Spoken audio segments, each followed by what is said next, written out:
They said that it was quite productive between the two, and they seem to be on the same wavelength.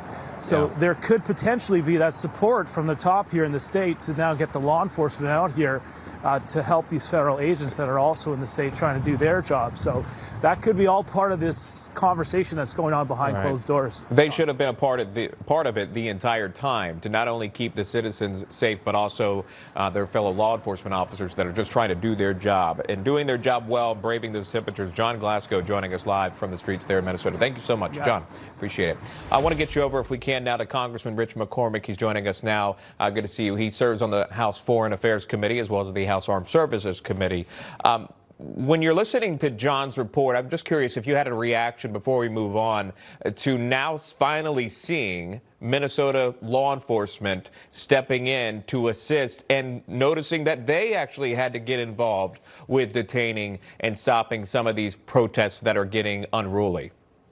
Oh, imagine that. One team, one fight. When you're talking about protecting American citizens, American property, there's no bigger constitutional responsibility.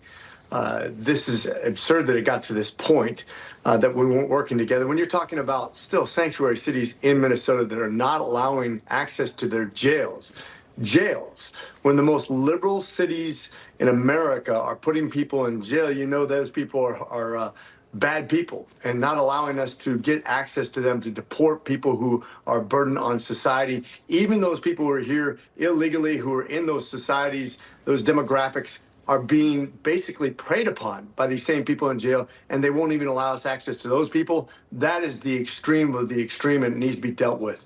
Let's talk about how this story is being portrayed in media, if we can. Here are just some headlines that we've seen and we've come across. Starting with this, Politico puts ICE shootings are freaking out the GOP. They're afraid to tell Trump. Time magazine, a horrifying situation. Republicans call for transparent investigation into fatal Minneapolis shooting. ABC News, congressional GOP criticism grows over Preddy shooting and Minnesota ICE operations. Does that concern, are you among those of the Republican Party that are concerned about how things are being handled in Minnesota? I think we have to have total transparency. I think that's the first thing. When things went wrong in the military, when I was in the Marines, people died sometimes, and sometimes it was through no fault of anyone's, just bad circumstance. People make decisions that are rash sometimes when things are happening. Everybody wants the right thing to be done, but sometimes mistakes happen. When that happens, the best thing you can do is expose everything to truth, everything to transparency, just like we always say in the Republican Party. That's how you solve problems. And then we get to the bottom of it, and then people feel better.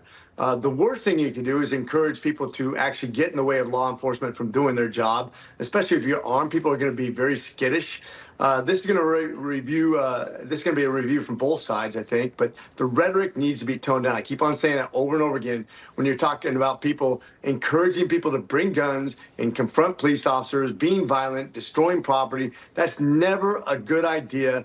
That's always going to result in this. But I think in some ways, this is kind of like what happened in Gaza. When you want a response, when you want a headline, people are actually setting themselves up for this bad response because they want to have something to talk about. They want to have something negative because that's what they thrive off of. Let me show you this final thought here from Mayor Jacob Fry. He put this out on X. He said, I spoke with President Trump today and appreciated the conversation. I expressed how much Minneapolis has benefited from our immigrant communities and was clear that my main ask is that Operation Metro Surge needs to end. The president agreed the present situation can't continue. He went on to say that he was going to meet with Border Czar Tom Homan to discuss next steps.